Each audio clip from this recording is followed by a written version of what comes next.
साल 1999 अक्टूबर महीने की 12वीं तारीख पाकिस्तान इंटरनेशनल एयरलाइंस की फ़्लाइट PK-805 कराची के आसमान में चक्कर लगा रही थी। प्लेन में ईंधन लगातार कम होता जा रहा था, लेकिन उसे उतरने की इजाज़त नहीं मिल रही थी। उस प्लेन के अंदर बैठे थे पाकिस्तान के तत्कालीन army chief general Pervez Musharraf और ज़मीन पर थे तत्कालीन प्रधानमंत्री नवाज़ शरीफ, जिन्होंने अभी अभी एक बड़ा जुआ खेला था। उन्होंने मुशर्रफ को बर्खास्त कर दिया था और वो किसी भी कीमत पर उनके प्लेन की लैंडिंग नहीं चाहते थे, लेकिन ये जुआ फेल हो गया।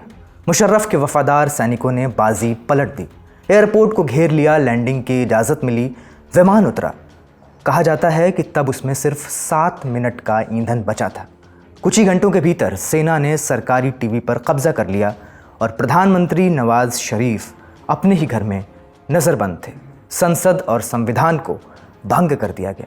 ये तख्ता पलट का पुराना तरीक़ा था, हॉट कू, खुल्लम खुल्ला हंगामे वाला सड़क पर हुआ तख्ता पलट। मुशर्रफ को ताकत छीननी पड़ी थी, एक ऐसा काम जिसके लिए बाद में उन पर मुकदमे भी चले। अब सीन फ्लैश फॉरवर्ड कीजिए, साल 2025। इस बार सीन उल्टा है। जनरल आसिम मुनीर पूरी तरह कंट्रोल में है। प्रधानमंत्री शहबाज शरीफ खुद चलकर आर्मी चीफ के पास आए हैं। सियासी लीडरशिप फ़ौज से संविधान में बदलाव के लिए सहमति चाहती है। 27वां संवैधानिक संशोधन 27th कॉन्स्टिट्यूशनल अमेंडमेंट, कहा जा रहा है कि इससे मुनीर की ताकत कई गुना बढ़ जाएगी, वही सर्वे सर्वा हो जाएंगे पाकिस्तान के। तो ये है तख्ता पलट का नया मॉडल, साफ़ सुथरा, कानूनी और बिना खून खराबे वाला। इस बार सरकार खुद अपनी मर्जी से कानूनी तौर पर हमेशा के लिए सारी ताकत जनरल मुनीर के नाम लिख रही है। तो क्या है ये 27वां संशोधन जो एक जनरल को इतनी बेहिसाब ताकत दे रहा है, और पाकिस्तान के नेता आखिर क्यों खुशी खुशी अपनी बची कुची ताकत भी फ़ौज के हवाले कर रहे हैं? आज इसी पर बात करेंगे। इसके बाद बात करेंगे कैसे देश की जो पिछले 2.5 बरस से गृह युद्ध की चपेट में है, करीब 1.5 लाख लोग मारे जा चुके हैं, लेकिन खून से सनी उस ज़मीन में कुछ ताकतवर देश अपने अपने हित ढूंढ रहे हैं। नमस्ते, मेरा नाम है अंकुर और आप देख रहे हैं ललन टॉप का अंतर्राष्ट्रीय प्रसंगों से जुड़ा रोजाना का कार्यक्रम दुनियादारी। Brought to you by Sensodyne K। अभी लेके आए सेंसोडेंट के, टूथ का करंट गॉन तो लाइफ का करंट ऑन। शहबाज शरीफ जल्द ही संसद के सामने संविधान में 27वें संशोधन का एक प्रस्ताव रखने वाले हैं। इसके तहत पाकिस्तानी संविधान के आर्टिकल 243 में अमेंडमेंट किया जाएगा, संशोधन किया जाएगा। शरीफ ने गठबंधन में शामिल बिलावल भुट्टो जरदारी की पाकिस्तान पीपल्स पार्टी PPP से भी इसके लिए समर्थन मांगा है। क्या है इस अमेंडमेंट में, एक एक करके जानते हैं। सबसे पहला और सबसे बड़ा क्लॉज है फील्ड मार्शल की रैंक। फील्ड मार्शल कौन, जानते हैं आप? आसिम मुनीर। भारत के ऑपरेशन सिंदूर के बाद पाकिस्तान की सरकार ने अपनी फ़ौज की पीठ थपथपाई। आर्मी चीफ आसिम मुनीर ने खुद को एक तरह से विजेता घोषित कर दिया और उसके इनाम में उन्हें मिला एक टाइटल, फील्ड मार्शल। वो पाकिस्तान के इतिहास में इस पद को पाने वाले सिर्फ दूसरे शख्स बन गए। पहले थे अयूब खान, जिन्होंने 1959 में तख्ता पलट करने के बाद खुद को फील्ड मार्शल बना दिया था। खैर, तो सवाल यह है कि फील्ड मार्शल बनना इतनी बड़ी बात क्यों थी? इसके लिए इस पद को थोड़ा अच्छे से समझते हैं। ये मार्शल शब्द बहुत पुराना है। 700-800 वर्ष पहले ये जर्मन भाषा के एक शब्द मार्कशल्क से आया। इसका मतलब होता था घोड़ों की देखभाल करने वाला या राजा के घोड़ों का जिम्मेदार। शुरू में मार्शल का काम बस इतना ही था कि वो राजा की घुड़सवार सेना को संभाले, अस्तबल देखे। लेकिन जैसे जैसे लड़ाइयों में घोड़े सबसे ज़रूरी ताकत बन गए, मार्शल का रोल भी बढ़ा और ताकतवर होता गया।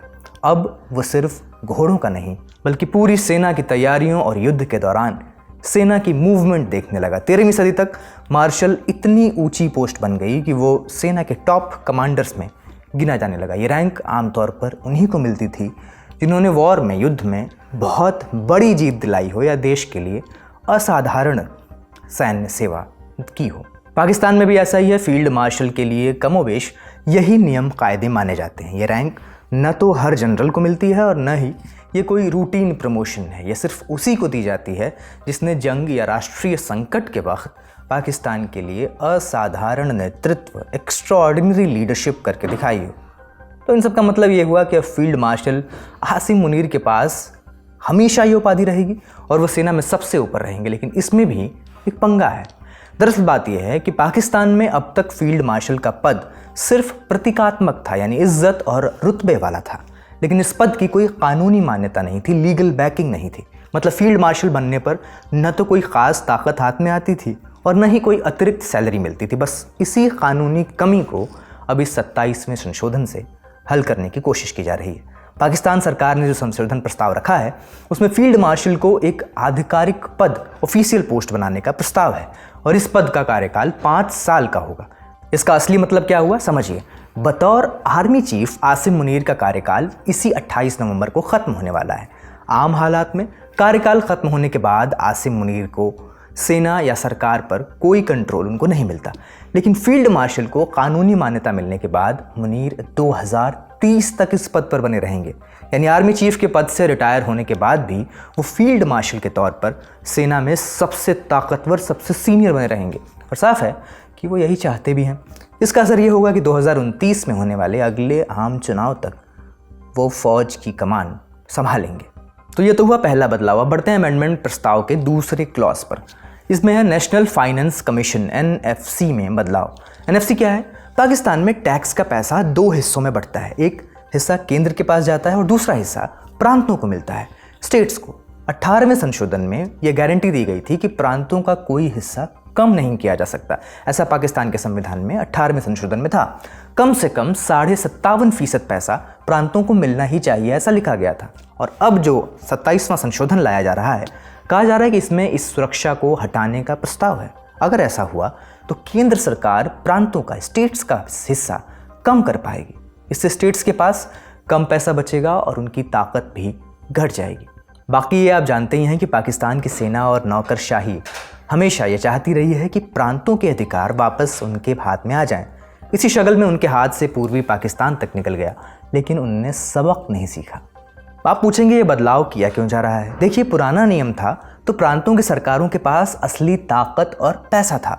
2010 में वो कानून लागू हुआ था। उसके तहत जब पैसा आया तो प्रांतों के विकास के लिए काम हुआ। इसका फ़ायदा उन प्रांतों की राजनीतिक पार्टियों को मिला जो उन प्रांतों की थी। मिसाल के तौर पर PPP सिंध में लगातार जीतती रही, खैबर पख्तूनख्वा में इमरान खान की PTI का गढ़ बन गया और PMLN पंजाब में मजबूत रही जो शहबाज शरीफ की पार्टी है। लोग प्रांतों में वही पार्टी चुनते रहे क्योंकि उन्हें लगता था कि प्रांतों के पास पैसा है, वो काम कर सकते हैं। पत्रकार आरिफा नूर कहती हैं, 18वें संशोधन से सेना के लिए सरकारें गिराना और बदलवाना मुश्किल हो गया क्योंकि जनता प्रांतीय सरकारों से काम ले रही थी।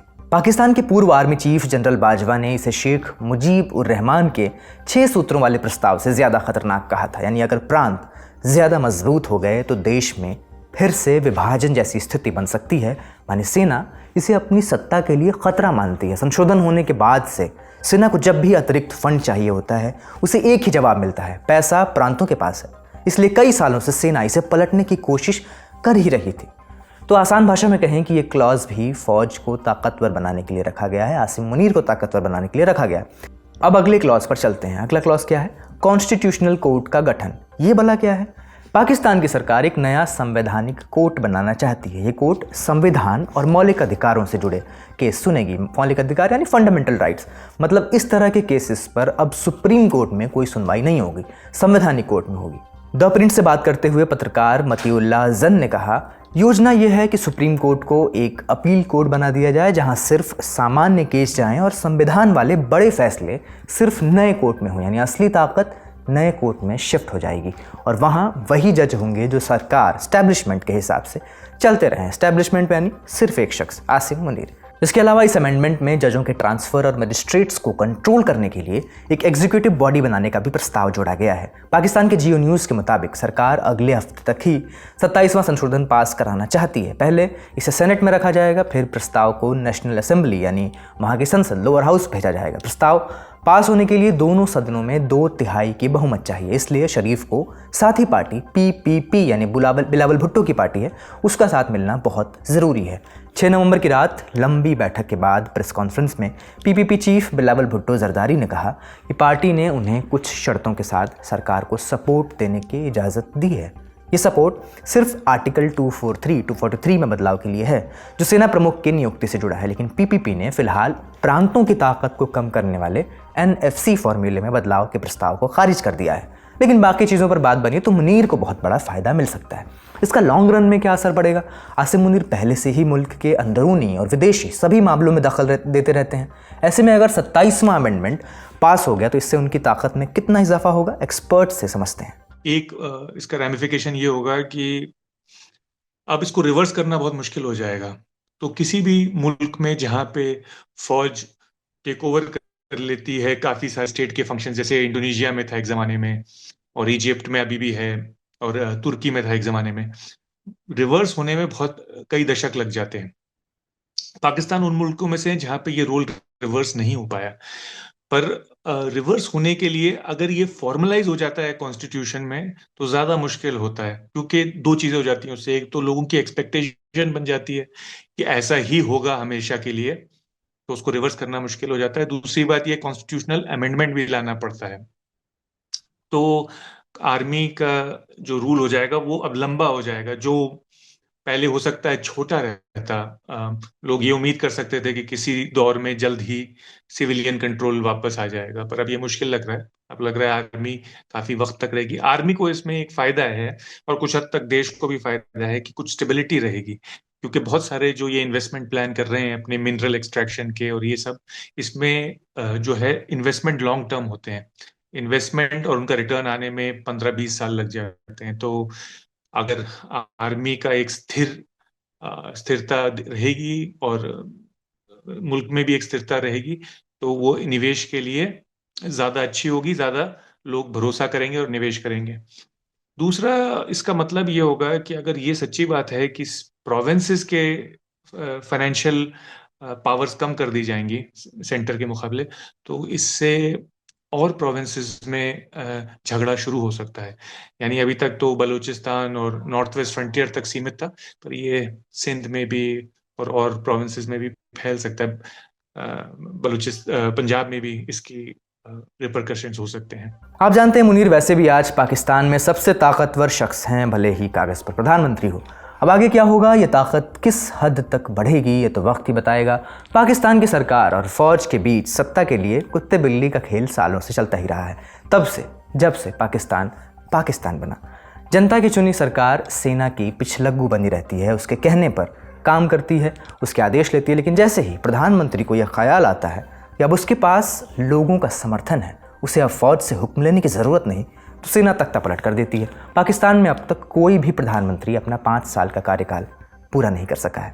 लेकिन अब लगता है कि पाकिस्तान की फ़ौज और उसके चीफ ने नया रास्ता निकाल लिया है। क्या होगा इस रास्ते पर, वक्त बताएगा। बड़ी खबर सेगमेंट यहीं तक, अब सुर्खियों की बारी। सबसे पहले ये नक्शा देखिए। ये है सूडान, अफ्रीकी महाद्वीप के उत्तर पूर्व में बसा एक देश जो पिछले 2.5 बरस से एक खौफनाक गृह युद्ध की चपेट में है। इस जंग में करीब 1.5 लाख लोग मारे जा चुके हैं। आज की खबर सूडान के पश्चिमी प्रांत दारफूर से है। नक्शे पर एक शहर का निशान लगा है, नाम अल फाशेर। ये दारफूर की राजधानी है। 27 अक्टूबर को 18 महीने की लंबी घेराबंदी के बाद इस शहर पर विद्रोही गुट RSF रैपिड सपोर्ट फोर्सेस ने कब्जा कर लिया, और अब इस शहर से हज़ारों लोग जान बचाकर करीब के कस्बे तवीला की तरफ भाग रहे हैं। जो लोग बचकर निकले हैं वो बेहद खौफनाक कहानियाँ बता रहे हैं। उनका कहना है कि शहर में सामूहिक बलात्कार, अपहरण और सड़कों पर बिछी लाशों का अंबार है। अल्फाशेर की आबादी करीब 2,60,000 बताई जा रही है, लेकिन ये लोग अब कहाँ हैं, किधर हैं, इसकी कोई गिनती नहीं है। रिपोर्ट्स बता रही हैं कि RSF ने इस शहर को जीतने, शहर को कब्जा करने के लिए आम नागरिकों को निशाना बनाया। शहर के चारों तरफ बालू और मिट्टी की दीवारें खड़ी कर दी ताकि लोग भाग न सकें। कब्जे के बाद उसके लड़ाकों ने निहत्थे लोगों को गोलियां मारी। अप्रैल में एक रेफ्यूजी कैंप पर हमला किया गया। रिपोर्ट्स के मुताबिक इस एक हमले में ही करीब 1500 लोग मारे गए थे। विश्व स्वास्थ्य संगठन WHO के मुताबिक एक मैटरनिटी अस्पताल, जच्चा बच्चा अस्पताल में ही एक बार में 460 से ज़्यादा मरीजों और उनके साथियों को मार डाला गया। ऑनलाइन ऐसे वीडियोस तैर रहे हैं जिनमें RSF के लड़ाके निहत्थे आदमियों को गोलियां मारते दिख रहे हैं। तबाही का मंजर इतना भयानक है कि शहर में पड़ी लाशें अंतरिक्ष से भी दिखाई दे रही हैं। अब जो नई सैटेलाइट तस्वीरें आई हैं उनसे लगता है कि इन लाशों को अब वहाँ से हटाकर सामूहिक कब्रों में दफनाया जा रहा है। सूडान में हो क्या रहा है ये समझने के लिए आपको 2 नाम जानने होंगे। पहला SAF, सूडानीज आर्म्ड फोर्सेस यानी सूडान की राष्ट्रीय सेना, दूसरा RSF जिसका नाम हमने पहले भी लिया, रैपिड सपोर्ट फोर्सेस। ये एक बहुत ताकतवर पैरामिलिट्री यानी अर्धसैनिक बल है। 2.5 साल से ज़्यादा वक्त से सूडान पर कब्जे के लिए इन दोनों के बीच खूनी जंग चल रही है। ये जंग रुक क्यों नहीं रही? क्योंकि दोनों पक्षों को ताकतवर विदेशी मुल्कों का समर्थन हासिल है। RSF को पर्दे के पीछे से UAE का समर्थन मिलने के आरोप लगते हैं, वहीं सेना को मिस्र और सऊदी अरब का समर्थन हासिल है। शांति की कोशिशें हो तो रही हैं। अमेरिका, सऊदी, मिस्र और UAE बातचीत कर रहे हैं। अमेरिका ने 90 दिन का युद्ध विराम प्रस्ताव रखा है, लेकिन सवाल यह है कि क्या ये देश अपने अपने समर्थित गुटों को हथियार देना बंद करेंगे? क्या अपने हित को पीछे रखेंगे और लोगों की ज़िंदगियों को तवज्जो देंगे? अगली सुर्खी में बात मौसम के कहर की। एक समुद्री तूफान है, नाम है कालमेगी। इसने दक्षिण पूर्व एशिया के 2 देशों में भारी तबाही मचाई है। 4 नवंबर को इसने फिलीपींस में दस्तक दी थी। वहां इसकी वजह से मरने वालों की संख्या 188 पहुंच गई है। 135 लोग अब भी लापता बताए जा रहे हैं और 96 लोग घायल हैं। फिलीपींस के बाद कालमेगी ने वियतनाम का रुख किया है। 6 नवंबर की देर रात ये वियतनाम के तटीय इलाकों से टकराया। यहाँ भी तेज़ हवाओं और भारी बारिश ने भयंकर नुकसान किया है। अब तक 5 लोगों की मौत की पुष्टि हुई है और 7 लोग घायल हैं। करीब 2800 घरों को नुकसान पहुंचा है। सैकड़ों पेड़ जड़ से उखड़ गए हैं और हर तरफ मलबा बिखरा पड़ा है। सबसे बड़ी मुश्किल बिजली की है। करीब 13 लाख लोग बिना बिजली के रहने को मजबूर हैं। वियतनाम प्रशासन ने यह चेतावनी जारी की है कि खतरा अभी टला नहीं है। भारी बारिश की आशंका है, जिससे बाढ़ और भूस्खलन, लैंडस्लाइड का खतरा बना हुआ है। दक्षिण पूर्व एशिया में ऐसी तबाही बार बार आती है। फिलीपींस और वियतनाम दोनों ही देश पैसिफिक टाइफून बेल्ट पर पड़ते हैं। ये दुनिया का वो हिस्सा है जहां समुद्री तूफान सबसे ज़्यादा बनते हैं। कालमेगी इस बरस उस इलाके में 13वां तूफान है। रिपोर्ट्स तो ये भी बता रही हैं कि फिलीपींस के लिए एक और ख़तरा तैयार हो रहा है। फंग वोंग नाम का एक और तूफान तेज़ी से फिलीपींस की तरफ बढ़ रहा है। आशंका है कि 10 नवंबर तक ये उत्तरी फिलीपींस से टकरा सकता है। आज का दुनियादारी यहीं समाप्त होता है। अपना और अपनों का ख्याल रखिए। दुआ कीजिए कि ताकतवरों को भी ज़रा सी अक्ल आए और दुनिया में चल रही तमाम जंगें रुकें। शुक्रिया, शुभ रात्रि। मरे जा रहे हम गर्मी में, हाय बालमा मरे जा।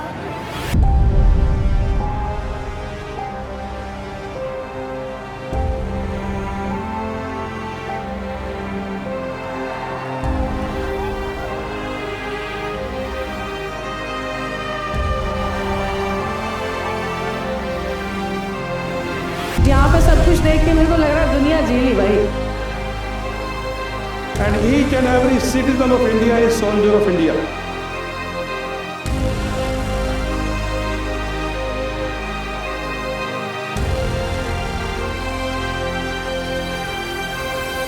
जलवा है हमारा यहाँ।